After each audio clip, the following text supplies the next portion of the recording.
Good morning all of you. ఈరోజు second year వాళ్ళకి third సెమ్లో మనకి గ్రోత్ హార్మోన్స్ అనే లాస్ట్ చాప్టర్ అనమాట. దాంట్లో ఈరోజు లెసన్ మీకు చెప్తాను. లాస్ట్ చాప్టర్లో ఫైటో హార్మోన్స్ లేదా ప్లాంట్ గ్రోత్ హార్మోన్స్ అనే చాప్టర్ ఉంది. దాంట్లో ఈరోజు మనం ఆక్సిన్స్ గురించి డిస్కస్ చేద్దాం. చూడండి, రోడ్డు మీద చూపించినట్టు మొక్కలలో పెరుగుదల హార్మోన్, వాటిని మనం ఫైటో హార్మోన్స్ అంటాం. ఫైటో హార్మోన్స్ అయితే మొక్కలలో ఉండే హార్మోన్లు కాబట్టి వాటిని ఫైటో హార్మోన్స్ అనేసి మనం చెప్తున్నాం.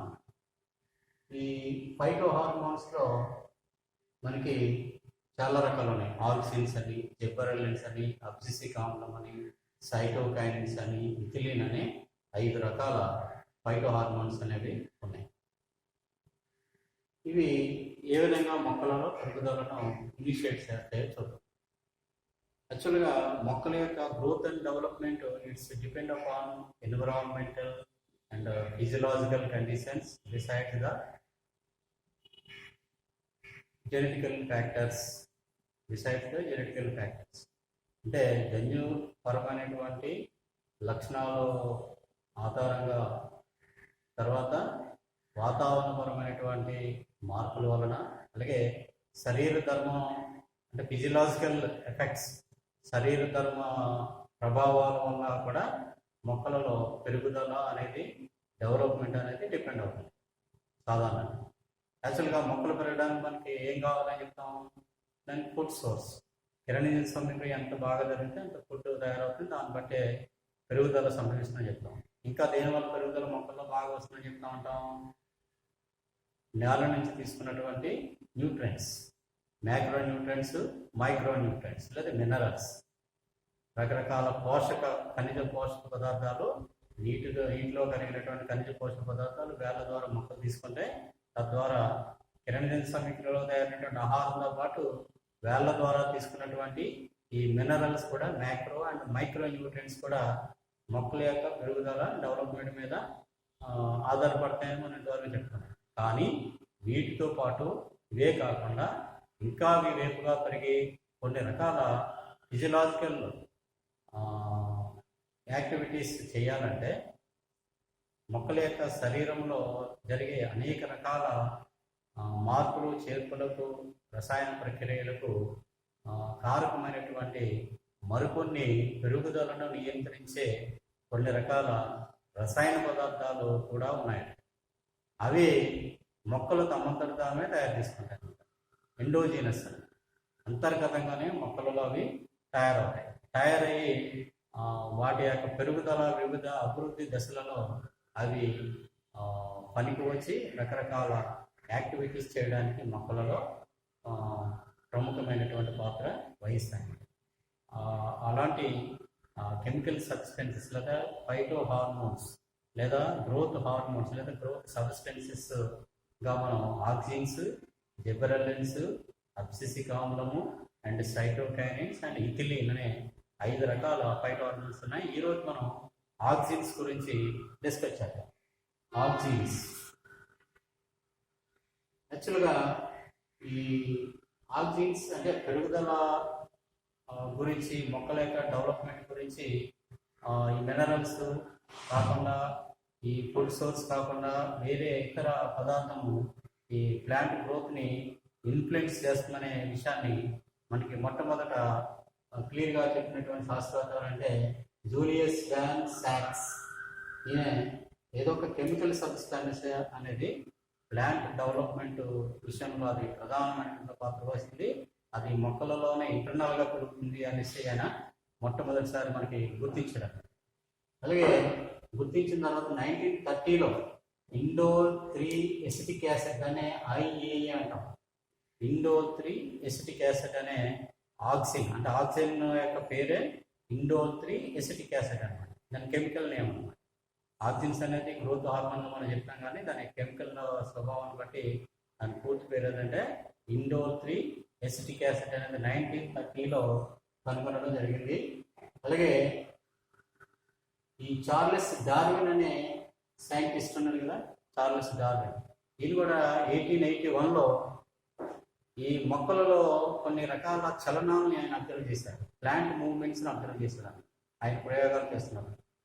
ఆయన మొక్కలలో ఆ చలనాన్ని మూవ్మెంట్ గురించి ఆలోచించేటప్పుడు ఈ గ్రాస్ సీడ్ యొక్క మొలకెత్తేటప్పుడు గ్రాస్ సీడ్స్ ఉంటాయి కదా, ఈ ఓట్స్ అని, బార్లీ అని, ఇలాంటి ధాన్యాలను ఉత్పత్తి చేసే గ్రాసెస్ సంబంధించినటువంటి విత్తనాలు మొలకెత్తేటప్పుడు ఆ మొలక యొక్క లేత భాగం, దాన్ని మనం కొలియోక్టైల్ అంటారు. కొలియోక్టైల్, COLEOPTILE, కొలియోక్టైల్ అంటారు. దాన్ని ప్రాంకుర కంచుకం అంటారు. ఏమంటారు? ప్రాంకుర కంచుకం అంటారు. అంటే విత్తనము మొలకెత్తేటప్పుడు పిండము అభివృద్ధి చెందిన తర్వాత విత్తనం నుంచి మొలక వచ్చినప్పుడు మొట్టమొదటి ప్రథమ కాండము, ప్రథమ పత్ర, లేత పత్రాలు, ప్రథమ వేరు వస్తుంది.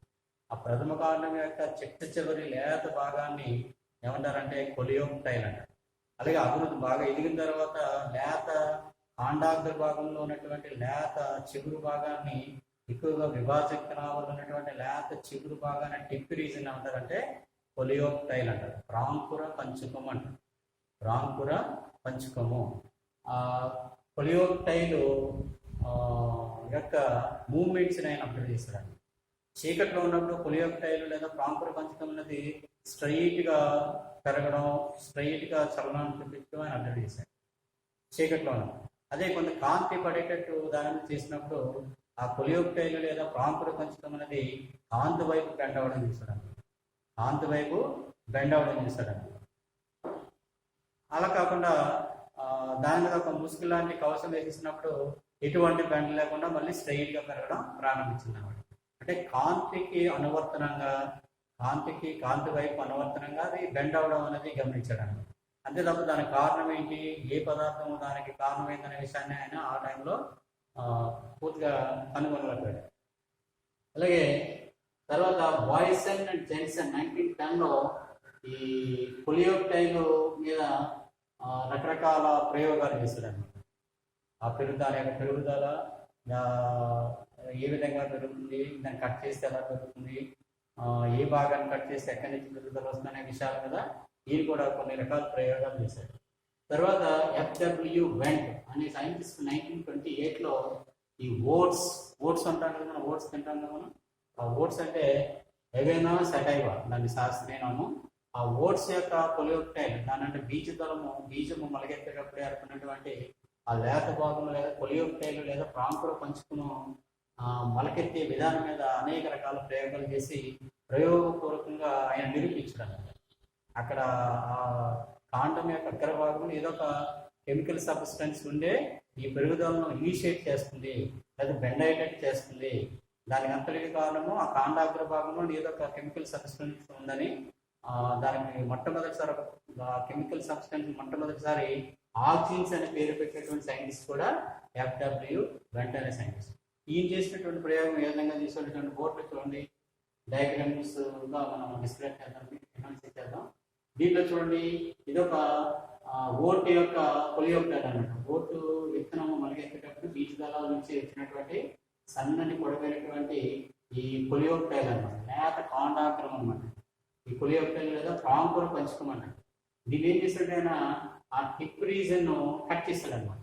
దీన్ని ఏం చేశాడు, ఆ టిప్ రీజన్ అంటే ప్రాంకుర పంచకం యొక్క అగ్రభాగాన్ని కట్ చేశాడు. దాన్ని ఏమంటామంటే డీక్యాపిటేటెడ్ టిప్ అంటారు. డీక్యాపిటేటెడ్ అంటే శిఖరస్థము, అంటే శిఖర భాగాన్ని కట్ చేసినటువంటి భాగం అన్నమాట. శిఖరాగ్రస్తాన్ని కట్ చేసినటువంటి భాగాన్ని డీక్యాపిటేటెడ్ టిప్ అని మనం చెప్తారు. ఇలా కట్ చేసిన తర్వాత వీటిని ఏం చేశాడంటే అగర్ జెల్ అనే షీట్స్ మీద పెట్టాడు. కట్ చేసిన వెంటనే అగర్ జెల్ షీట్స్ మీద కొన్ని గంటల సేపు పెట్టిన తర్వాత పెట్టి ఏం చేశాడంటే అలాగా చాలా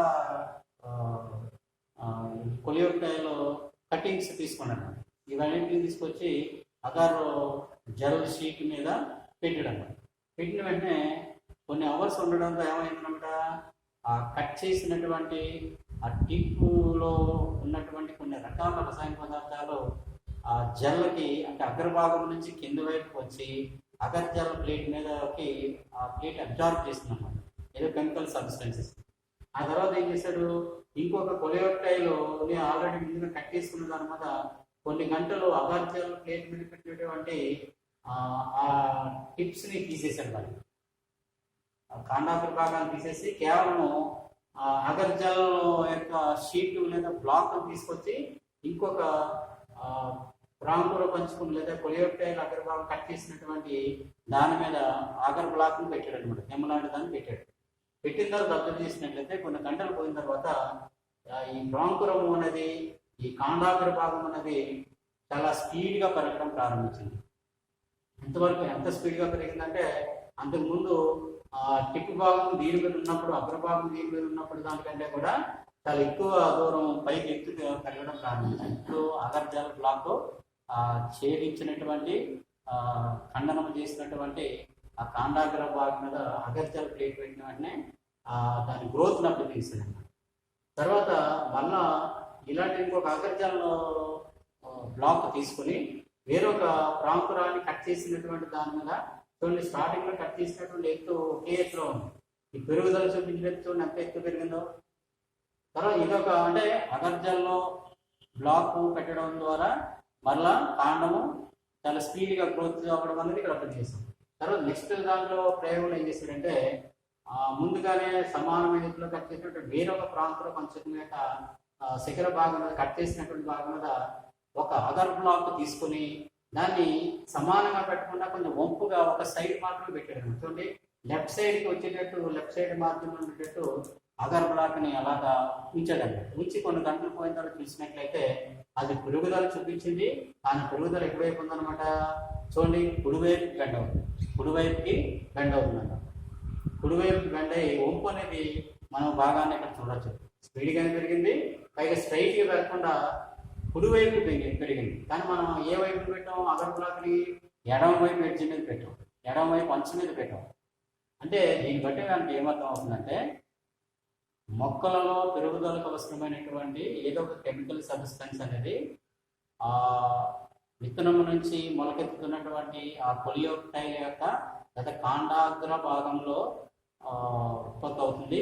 అది ఉత్పత్తి అయ్యి చిట్ట చివరి భాగంలో ఉత్పత్తి అయ్యి అది కాండ చివరి భాగానికి వచ్చి అక్కడ ఇనిషియేట్ చేసి అది మొక్కను పెరుగుదల చూపించడానికి దోహదపడుతుందని మనకి ఈ ఫస్ట్ ప్రయోగం వరకు తెలిసింది. చూడండి, ఈ కట్ చేసినటువంటి చిట్ట చివరి భాగం అగర్జల బ్లాక్ పట్టినప్పుడు ఏమైంది, ఈ చిట్ట చివరిలో ఉన్నటువంటి ఆ కెమికల్ సబ్స్టెన్స్ అదే మనం ఆల్జినా అని ఏదైతే చెప్తున్నామో, లేదా ఇండోలిస్టిక్ యాసిడ్ అనేది ఏదైతే చెప్తున్నామో అదేమైందనమాట, పూర్తిగా కెమికల్ సబ్స్టెన్స్ అగర్ బ్లాక్ మీద దిగిందనమాట. ఆ కెమికల్ ఎక్స్ట్రాక్ట్ అనేది అగర్జల ప్లేట్ మీద బ్లాక్ మీదకి వచ్చింది. ఆ వచ్చినటువంటి ఆ జెల్ ఉన్న ఆ కెమికల్ సబ్స్టెన్స్ ఉన్నటువంటి ఆ బ్లాక్ నే తీసుకుని వేరొక శిరచ్ఛేదనం చేసినటువంటి కాండాగ్రాన్ని కట్టించినటువంటి దాని మీద పెట్టినప్పుడు ఏమైంది, ఆ దాంట్లో కెమికల్ సబ్స్టెన్స్ దీన్ని ఇనిషియేట్ చేసి కాండాగ్ర భాగాన్ని ఇనిషియేట్ చేసి దానిలో పెరుగుదలని ప్రేరేపించి ఆ కాండాగ్ర భాగం పెరిగేటట్టు చేసింది అన్నమాట. యాక్చువల్గా ఇప్పుడు మనం తీసేస్తాం, అగర్జల ప్లేట్ మీద పెట్టినటువంటి కాండాగ్ర భాగాన్ని మొక్కలు తీసేసినా కానీ దాంట్లో ఉన్నటువంటి కెమికల్ సబ్స్టెన్స్ కిందకి దిగడం ద్వారా అగర్జల ప్లేట్ మీద పడడం ద్వారా దాంట్లో ఉన్నటువంటి ఆ కెమికల్ సబ్స్టెన్స్ వేరొక ఖండనం చేసినటువంటి కాండాగ్ర భాగంలో పెట్టినప్పుడు అది మళ్ళీ తిరిగి గ్రోత్ చూపించింది, చాలా స్ట్రైట్గా పెరిగింది. అయితే నెక్స్ట్ ప్రయోగంలో ఏం చేసాం మనం, అలాంటి కెమికల్ సబ్స్టెన్స్ కలిగినటువంటి కాండాగ్ర భాగం నుంచి వచ్చినటువంటి కెమికల్స్ సబ్స్టెన్స్ అబ్జార్బ్ చేసినటువంటి అగర్ జల్ యొక్క దిమ్మను ఏం చేస్తాం మనం, ఈ కాండాగ్రాన్ని కట్ చేసినటువంటి వేరొక కాండాగ్ర భాగం మీద మనం ఎడమ వైపు అంచు వైపుగా పెట్టాం. పెడితే అది గ్రోత్ చూపించింది కానీ వంపు అనేది వచ్చింది ఇక్కడ. అంటే వంపుకి గల కారణం ఏంటంటే, మనకి ఇంతకుముందు మనకి అంటే ఈ ఆక్సిజన్స్ ఎటువైపు అయితే ఎక్కువగా ఉత్పత్తి చేయబడతాయో అటువైపు పెరుగుదల ఎక్కువగా ఉంటుంది. ఆక్సిజన్స్ ఎటువైపు అయితే ఎక్కువగా ఉత్పత్తి చేయబడతాయో అటు పెరుగుదల ఎక్కువగా ఉంటుంది. ఇప్పుడు చార్లెస్ డార్విన్ ఏం చేశాడు, ప్లాంట్ మూవ్మెంట్స్ చేశాడు. ప్లాంట్ మూవ్మెంట్స్ లో మనకి ఇటువైపు బెండ్ అయిందని చెప్పాము, ఆ కాండాగ్ర భాగం బెండ్ టువార్డ్స్ లైట్. లైట్ ఏ విధంగా ఎటువైపు ఎటువైపు అయితే ఉంటుందో అటువైపు బెండ్ అయిందంటే అర్థం ఏంటనమాట. అంటే యాక్చువల్గా ఆబ్జెక్ట్స్ అనేవి లైట్ లేనప్పుడే చీకట్లో ఉన్నప్పుడు ఎక్కువగా ఉత్పత్తి అవుతాయి అన్నమాట. అంటే కాంతి పడన వైపు ఎక్కువగా ఉత్పత్తి అవుతాయి, కాంతి పడే వైపు ఆక్సిజన్స్ యొక్క సెక్రీషన్ తక్కువైపోతుంది. ఆ విధంగా డార్క్ సైడ్ అది బెండ్ అవ్వకుండా లైట్ సైడ్ బెండ్ అయిందంటే అర్థం ఏంటి, డార్క్ సైడ్ అది ఆక్సిజన్స్ ఎక్కువ ఉత్పత్తి చేయడం ద్వారా అక్కడ గ్రోత్ చూపించింది అన్నమాట. గ్రోత్ చూపించింది, దానికి సైమల్టేనియస్ గా లైట్ పడిన వైపు గ్రోత్ లేదు కాబట్టి అక్కడ కాండాగ్ర భాగం బెండ్ అయింది. ఆ బెండ్ వంపు ఆ విధంగా ఫోటోట్రాపిజం లాగా కాంతి వైపు అక్కడ మొక్క యొక్క మూవ్మెంట్ అనేది స్పష్టంగా కనిపించింది. అలాగే ఇక్కడ కూడా మనం ఎడమవైపు అంచులో పెట్టినటువంటి ఆధార్జాల్లో బ్లాక్ లో మనకి ఆక్సిజన్స్ ఉండడం ద్వారా ఆ ఎడమవైపు ఎక్కువగా గ్రోత్ చూపించింది అనమాట. అందుకని చూడండి, ఎడమవైపు గ్రోత్ బాగా ఎక్కువగా చూపించేసింది. ఈ కుడివైపు ఈ ఎడ్జ్ లో మనం ఈ ఆక్సిజన్స్ లేవు కనుక అక్కడ గ్రోత్ లేదు. దాంతో ఏమైంది, ఇటువైపు గ్రోత్ ఎక్కువ అయితే ఆటోమేటిక్గా ఏమవుతుంది, ఆ గ్రోత్ ఈ రైట్ సైడ్ ని డామినేట్ చేస్తున్నాం. డామినేట్ చేసేయడంతో అది చివరికి కుడివైపు బెండింగ్ అనేది కనిపిస్తుంది అన్నమాట. కుడివైపుకి బెండ్ అనేది స్పష్టంగా కనిపిస్తుంది. ఈ విధంగా ఎఫ్డబ్ల్యూ వెంట అనే సైంటిస్టు ప్రయోగపూర్వకంగా ఆక్సిజన్స్ యొక్క ఫిజియలాజికల్ యాక్టివిటీని లేదా దాని యొక్క ఇన్ఫ్లుయెన్స్ ని మొక్కల యొక్క గ్రోత్ మీద ఏ విధంగా ఉంటుంది అనేది ఈ ప్రయోగపూర్వకంగా ఆయన ఎక్స్ప్లెయిన్ చేశాడు. ఆయన ఆక్సిజన్స్ అని పేరు పెట్టడం జరిగింది. అయితే నెక్స్ట్ ఆక్సిజన్స్ యొక్క కెమికల్ స్ట్రక్చర్ ఎలా ఉంటుందో చూద్దాం. ఈ ఆక్సిజన్స్ లో మళ్ళీ చాలా రకాలు ఉన్నాయి. మామూలు ఆక్సిజన్ మొక్కలు ఉత్పత్తి చేసే ఆక్సిజన్ ఇండోల్ 3 ఎసిటిక్ యాసిడ్ అని మేము పేరు పెట్టాం. Indole 3 acetic acid. అలాగే ఐఏఏ అంటాం వాటిని. అలా కాకుండా ఐబిఏ కూడా ఉంది, ఇండోల్ బ్యూటరిక్ యాసిడ్ అని. అలాగే ఎన్ఏఏ అంటే నాఫ్థలిన్ ఎసిటిక్ యాసిడ్ అని. అలాగే 2,4-D అంటే డైక్లోరోఫెనాక్సీ ఎసిటిక్ యాసిడ్. డైక్లోరోఫెనాక్సీ ఎసిటిక్ యాసిడ్ అనే వేరొక రకమైనటువంటి ఆక్సిజన్స్ ఉన్నాయి. ఇవన్నీ కూడా పెరుగుదలను నియంత్రిస్తూ ఉంటాయి. ఇప్పుడు వీటి యొక్క స్ట్రక్చర్స్ చూసినట్లయితే ఇండోల్ ఎసిటిక్ యాసిడ్ యొక్క స్ట్రక్చర్ ఈ విధంగా మనకి బెంజీన్ రింగ్స్ 2 ఉంటాయి. దాంట్లో రింగ్స్ ఉన్నప్పుడు అలాగే ఒక కార్నర్ మనకి CH2 COH ఉంటుంది. అలాగే ఈ కార్బన్ దగ్గర మనకి NH అనేది ఉంటుంది. ఈ విధంగా ఇండోల్ ఎసిటిక్ యాసిడ్ యొక్క కెమికల్ స్ట్రక్చర్ ఈ విధంగా ఉంటుంది. అలాగే నాఫ్థలిన్ ఎసిటిక్ యాసిడ్ యొక్క 2 కంప్లీట్ బెంజీన్ రింగ్స్ ఉంటాయి. అలాగే CH2 COH గ్రూప్ ఉంటుంది. ఈ విధంగా నాఫ్థలిన్ ఎసిటిక్ యాసిడ్ యొక్క స్ట్రక్చర్ ఈ విధంగా ఉంటుంది. అలాగే ఇండోల్ బ్యూటరిక్ యాసిడ్ అనే యొక్క స్ట్రక్చర్ చూసినట్లయితే సేమ్ ఐఏఏ లాగా ఉంటుంది. అంటే అసంతృప్త రింగ్ అనమాట, ఇది అన్సాచురేటెడ్ రింగ్ గా మనకు ఉంటుంది ఒకటి. అలాగే దీనికి CH2 ట్రైస్ COH అనే గ్రూప్ అటాచ్ అయి ఉంటుంది. ఇది ఇండోల్ బ్యూటరిక్ యాసిడ్ యొక్క కెమికల్ స్ట్రక్చర్. అలాగే 2,4-D అంటే డైక్లోరోఫెనాక్సీ ఎసిటిక్ యాసిడ్ అనే కెమికల్ స్ట్రక్చర్ చూడండి. రెండు కార్బన్ ద్వారా క్లోరిన్ అణువులు ఉన్నాయి. అలాగే పైలో OCH2 COH అనే గ్రూప్ ఉంది. ఈ విధంగా 2,4-D డైక్లోరోఫెనాక్సీ ఎసిటిక్ యాసిడ్ యొక్క కెమికల్ స్ట్రక్చర్ అనేది ఈ విధంగా ఉంటుంది. తర్వాత ఇంటికి ఆక్సిజన్స్ యొక్క ఫిజియలాజికల్ యాక్టివిటీస్ అని చూద్దాం. ఇంటికి మొక్కలలో అవి ఏ విధంగా ఉపయోగపడుతుంటాయి, మొక్కల యొక్క పెరుగుదల డెవలప్మెంట్లో, గ్రోత్ అండ్ డెవలప్మెంట్లో అవి ఎలా ఇన్ఫ్లుయెన్స్ చేస్తాయనేది చాలా ఇంపార్టెంట్. అవి ఇంచుమించుగా 10 రకాల యాక్టివిటీస్ని ఇక్కడ మనం డిస్క్రైబ్ చేయడం జరిగింది.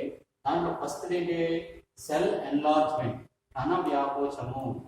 సెల్ ఎన్లార్జ్ చేస్తుంది అనమాట, సెల్ పెద్దదవుతుంది అనమాట.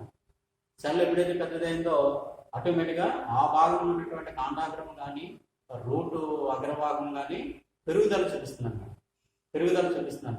ఆ సెల్ వ్యాకోచించడం వల్లే ఆ కొలియోప్టర్ యొక్క టిప్ రీజన్ అనేది గ్రోత్ చూపిస్తుంది అన్నమాట. అలా ప్రతి సెల్లో వ్యాకోచం చెందిందనుకోండి, అప్పుడు ఏమవుతుంది, ఆటోమేటిక్గా దాని సైజ్ పెరుగుతుంది, ఆ మొత్తం ఏరియా అనేది సైజ్ పెరుగుతుంది అన్నమాట.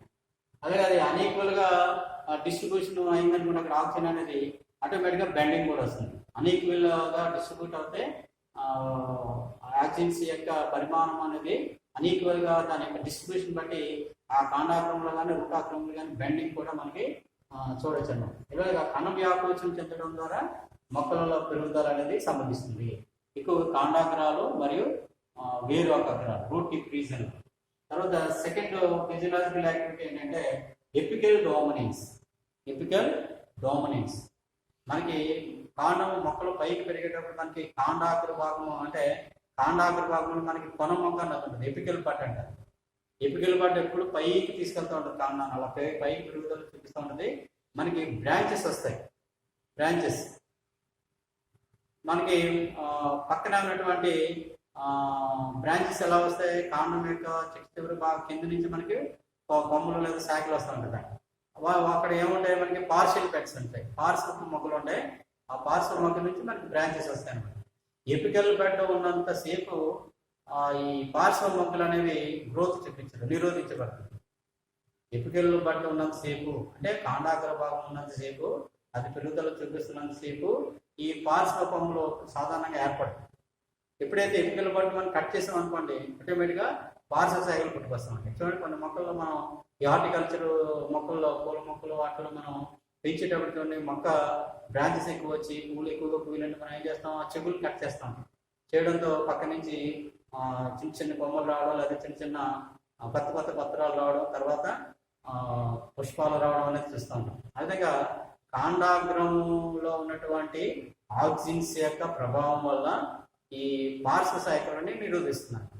ఆ విధంగా ఈ కాండాగ్ర భాగము ఈ పార్శ్వ కొమ్మలను లేదా పార్శ్వ బడ్స్ ని కంట్రోల్ చేయడాన్ని ఏమంటారంటే అగ్రాధిక్యత లేదా ఎపికల్ డామినెన్స్ అంటే. ఎప్పుడైతే ఎపికల్ బడ్ని కట్ చేస్తే మళ్ళీ ఈ పార్శ్వ మొక్కలు పెరుగుదల చూపించి బ్రాంచెస్ చాలా విపరీతంగా ఏర్పడతాయి. ఆ విధంగా ఎపికల్ డామినెన్స్ అనేది రావడానికి కారణం ఏంటన్నమాట, ఆ కాండాగ్రంలో ఉన్నటువంటి తయారమైనటువంటి ఆబ్జెక్ట్స్ అనే ఫైటో హార్మోన్ దానికి కారణం. తర్వాత థర్డ్ పాయింట్ ఉండి సెల్ డివిజన్ అంటే కణ విభజన. కణాలు సంఖ్య పెరిగితేనే ఆ పర్టికులర్ భాగం యొక్క సైజ్ పెరుగుతుంది. అది కాండాగ్రం కానీ వీరాగ్రం కానీ పత్రాలు కానీ. అంటే కణ విభజన అనేది విపరీతంగా చాలా స్పీడ్గా జరుగుతుంది అన్నమాట. స్పీడ్గా ఎక్కువగా కణ విభజన చెందడం వల్ల ఆ కణాల సంఖ్య పెరుగుతుంది, తద్వారా ఆ మొక్క యొక్క గ్రోత్ అనేది ఆధారపడి ఉంటుంది. తర్వాత ఫోర్త్ పాయింట్ అంటే రూట్ ఫార్మేషన్, వేర్లు ఏర్పడటం. ఇది కూడా మనం హార్టికల్చర్లో చూస్తూ ఉంటాం. హార్టికల్చర్లో వెజిటేటివ్ ప్రాపగేషన్ చేస్తూ ఉంటాం. మనం చేసేటప్పుడు కాండాల్లో ముక్కల కింద కట్ చేసి మనం భూమిలో తడిగా ఉన్నటువంటి నేలలో పాతి పెడితే పాతినటువంటి భాగం నుంచి మనకి చిన్న చిన్న వేర్లు వచ్చి అదొక కొత్త మొక్కల కింద మనం పెంపుదల దాని స్టెమ్ కటింగ్స్ అంటాం. ఆ స్టెమ్ కటింగ్స్ లో వేర్లు రావడానికి ఒక ప్రధానమైన కారణం ఏంటనమాట, స్టెమ్ అగ్రభాగంలో కట్ చేసినప్పుడు ఆ టిప్ రీజన్ లో ఉన్నటువంటి ఆక్సిజన్స్ కిందకి దిగి ఆ కట్ చేసినటువంటి కాండాగ్రమానికి కిందకి దిగడం ద్వారా అక్కడ రూట్ ఇనిషియేషన్ అనేది చేస్తాయి, వేర్లు ఏర్పడేటట్టు మోటివేట్ చేస్తాయి. తద్వారా అలాంటి కాండాగ్రం మన కాండ చేతనాన్ని కట్ చేసి భూమిలో పాత పెట్టేటప్పుడు మనకి కొత్త మొలకలు వస్తూ ఉంటాయి. కొత్త మొలకలు వస్తూ ఉంటాయి. చెరుకు ఇలాంటి పంట మొక్కలు మనం ఎక్కువగా ఈ కాండ చేతనాన్ని మనం సీడ్లింగ్ కింద మనం చేస్తాం. అక్కడ ఈ ఆక్సిజన్స్ అనేవి వెజిటేటివ్ ప్రాపగేషన్ లో ప్రముఖమైనటువంటి పాత్ర వహిస్తాయి. అలాగే నెక్స్ట్ ట్రాపిజమ్స్ అంటే అనువర్తనాలు. ట్రాపిజం అంటే ఫోటోట్రాపిజం. ఇందుకు ముందు చెప్పుకున్నాం కదా, కాంతి వైపు అవి పెరుగుదల తక్కువగా చూపించడం వల్ల బెండింగ్ అనేది చూపిస్తుంది అన్నమాట. అంటే ఆక్సిజన్స్ అనేవి చీకట్లోనే ఈ కాంతి లేనప్పుడు మాత్రమే ఎక్కువగా ఉత్పత్తి అవుతాయి అన్నమాట. కాంతి పడుతున్న భాగం మీద ఆక్సిజన్స్ యొక్క ఉత్పత్తి తగ్గిపోతుంది. కాంతి పడనటువంటి మొక్క భాగాల్లో ఆక్సిజన్స్ ఉత్పత్తి ఎక్కువగా ఉంటుంది. ఆ విధంగా కాంతి పడనటువంటి భాగాల్లో ఎక్కువగా ఆక్సిజన్స్ ఉండడం వల్ల, కాంతి పడే భాగం వైపు ఆక్సిజన్స్ తక్కువగా ఉండడం వల్ల ఏమవుతుందంటే అక్కడ పెరుగుదల అనేది అన్ఈక్వల్గా ఉండి ఇక్కడ ఆక్సిజన్స్ యొక్క కాన్సన్ట్రేషన్ అన్ఈక్వల్గా డిస్ట్రిబ్యూట్ అవ్వడం వల్ల మొక్కలలో బెంట్ అయ్యి అంటే వంపు తిరగడం ద్వారా ఈ కాంతి వైపు అనువర్తనాలు చూపిస్తాయి. అదే కాండాగ్రాలన్నీ కూడా మనకి కాంతి వైపు మనకి కాండాగ్ర వైపు కూడా ఫోటోట్రాపిజం గా పైకి పెరుగుతుంది. వేరే అగ్రభాగం అంతా కూడా జియోట్రాపిజం గా కిందికి పెరుగుతూ ఉంటుంది. తర్వాత నెక్స్ట్ 6th పాయింట్ నుండి ఫ్లవర్ ఫార్మేషన్, పుష్పాలు ఏర్పడట. సాధారణంగా ఈ ఆక్సిజన్స్ అనేవి ఫ్లవరింగ్ ని కంట్రోల్ చేస్తూ ఉంటాయి. ఫ్లవరింగ్ ఏర్పడకుండా మొక్క గ్రోత్ చూపించడానికి ఎక్కువగా ఇనిషియేట్ చేస్తున్నాను. సాధారణంగా చూడండి, మొక్కలలో పుష్పాలు పూసేటప్పుడు లేదా కాయలు కాసేటప్పుడు గ్రోత్ ఆగిపోతుంది మొక్క యొక్క గ్రోత్. ఇప్పుడు మామిడి చూడండి, సమ్మర్లో మామిడి పళ్ళు కాస్తుంది కదా, ఆ కాసేటప్పుడు దాని ముందు పుష్పాలు ఏర్పడేటప్పుడు దాని లీఫ్ ఫార్మేషన్ కానీ బ్రాంచ్ ఫార్మేషన్ కానీ స్టాప్ అయిపోతుంది, గ్రోత్ చూపిస్తాడు. ఎప్పుడైతే ఫ్లవరింగ్ ఫ్రూటింగ్ అయిపోయి ఆ సీజన్ అయిపోయిందో ఆ తర్వాత మళ్ళీ విపరీతంగా చెట్టు పైకి పెరుగుతుంది అనమాట. ఏ మొక్కలైనా కానీ ఫ్లవరింగ్ ఫ్రూటింగ్ సీజన్లో గ్రోత్ ఆపేస్తుంది అనమాట. ఆ గ్రోత్ శాఖీయ ఉత్పత్తి ఆగిపోతేనే ఈ పుష్పాలు ఏర్పడడం, దానికి ఫలాలు ఏర్పడడం అనేది జరుగుతుంది. అదేవిధంగా పుష్పాలు ఏర్పడడానికి చాలా వరకు కంట్రోల్ చేస్తుంది. ఇది కంట్రోల్ చేసి మొక్క పెరగడానికి ఇనిషియేట్ చూపిస్తున్నాను. కానీ పైనాపిల్లో మాత్రం ఫ్లవరింగ్ని ఎంకరేజ్ చేస్తుంది. పైనాపిల్ అనే మొక్కలో మాత్రం ఫ్లవరింగ్ని ఎంకరేజ్ చేస్తుంది. అలాగే క్యాబేజ్లో కూడా ఫ్లవరింగ్ని లేట్ చేస్తుంది అనమాట. క్యాబేజ్లో కూడా ఫ్లవర్స్ ఏర్పడడం లేట్ చేయడం వల్ల వెజిటేటివ్ బడ్స్ అనేవి బాగా సైజు పెరిగి మనం తినడానికి వీలైనటువంటి క్యాబేజీ ఫ్లవర్ అనేది వస్తుంది. అది క్యాబేజీ ఫ్లవర్ మనకు ఏదేంటనమాట వెజిటేటివ్ బడ్, వెజిటేటివ్ శాఖీయ మొక్క అనమాట. కానీ ఫ్లవర్ బడ్ అనేది కంట్రోల్ చేసి వెజిటేటివ్ బడ్ అనేది పెరగడంతో మనకి ఆ క్యాబేజీ ఫ్లవర్ అనేది మనకి కాలీఫ్లవర్ అనేది వస్తుంది అనమాట. అలాగే నెక్స్ట్ 7th పాయింట్ పార్థెనోకార్పింగ్, అంటే అభిషేక ఫలనం. అంటే విత్తనాలు లేనటువంటి ఫ్రూట్స్ అన్నమాట. విత్తనాలు లేనటువంటి ఫ్రూట్స్ ఏర్పడడం, సీడ్లెస్ ఫ్రూట్స్ గ్రేప్స్లోను, అలాగే కొన్ని నారింజ, టమాటా, వీటిలో మనకి సీడ్లెస్ ఫ్రూట్స్ చూస్తూ ఉంటాం. ఆ సీడ్లెస్ ఫ్రూట్స్ని ఇనిషియేట్ చేస్తుంది అనమాట. అంటే సీడ్లెస్ ఫ్రూట్స్ కలిగినటువంటి మొక్కలు ఆక్సిజన్స్ చాలా ఎక్కువగా ఉంటాయి. సీడ్ కలిగినటువంటి ఫ్రూట్స్ మొక్క యొక్క భాగాల కంటే. అదే ఇంకా పార్థెనోకార్ప్ని అది ఎంకరేజ్ చేస్తుంది. అలాగే abscission of fruits and leaves. Abscission అంటే ఏంటి? డిటాచ్ అయిపోవడం, రాలిపోవడం. అంటే లీవ్స్ ముదిరిపోయిన తర్వాత ఎల్లోగా రాలిపోతూ ఉంటాయి, అలాగే కొన్ని ఫ్రూట్స్ కూడా రాలిపోతూ ఉంటాయి. ఆ యాబ్సిషన్ని ఇది కంట్రోల్ చేస్తుంది. పత్రాలు రాలిపోవడాన్ని, ఫ్రూట్స్ రాలిపోవడాన్ని కంట్రోల్ చేస్తుంది. యాబ్సిషన్ అంటే ఏంటి? పత్రం రాలిపోవడం అంటే పత్ర పీఠము పిట్యూల్ వద్ద, కాండాన్ని బతుకునే పిట్యూల్ వద్ద, కాండానికి పిట్యూల్కి మధ్యలో ఒక యాబ్సిషన్ లేయర్ అనేది ఫామ్ అవుతుంది. ఎప్పుడైతే యాబ్సిషన్ లేయర్ ఫామ్ అయిందో అక్కడ ఆ సెల్స్ మధ్య డిఫరెన్సెస్ వచ్చి, గ్యాప్ వచ్చి, ఆ సెల్ వాల్ కాంపోజిషన్లో కూడా కొన్ని కాంపోనెంట్స్ తరిగిపోవడం ద్వారా ఆ సెల్స్ మధ్య గ్యాప్ వచ్చి ఆటోమేటిక్గా కాండాల నుంచి పిట్యూల్ అనేది డిటాచ్ అయిపోయి రాలిపోతుంది. అలాంటప్పుడు పత్ర దళంలో ఉన్నటువంటి ఆక్సిజన్స్ ఉంటే కనుక అవి ఈ పిట్యూల్ వద్దకు వచ్చి అప్సిన్ లేయర్ ఫార్మ్ అవ్వకుండా చూసి పత్రాలు రాలిపోకుండా కాపాడుతుంది. అలాగే ఫ్రూట్స్ కూడా రాలిపోకుండా కూడా కంట్రోల్ చేయొచ్చు అనమాట. తర్వాత నెక్స్ట్ పాయింట్ వీడ్ కిల్లర్స్. కలుపు నివారించే చేసే విధంగా కూడా ఇవి ఉపయోగపడుతుంది. ఎక్కువగా naphthalene acetic acid and 2,4-D dichlorophenoxyacetic acid కూడా కలుపు మొక్కలు నివారించేలాగా పనికొస్తుంది అన్నమాట. అంటే పంట మొక్కలు మనకి కలుపు మొక్కలు విపరీతంగా పెరుగుతూ ఉంటాయి. ఈ 2 రకాల ఆక్సిజన్స్ మనం గ్రోత్ హార్మోన్స్ మనం స్ప్రే చేస్తూ ఉంటుందంటే మనకి పనికి వచ్చే ఈ క్రాప్ ప్లాంట్స్ ఏమీ హాని కలగకుండా కేవలం కలుపు మొక్కలు మాత్రం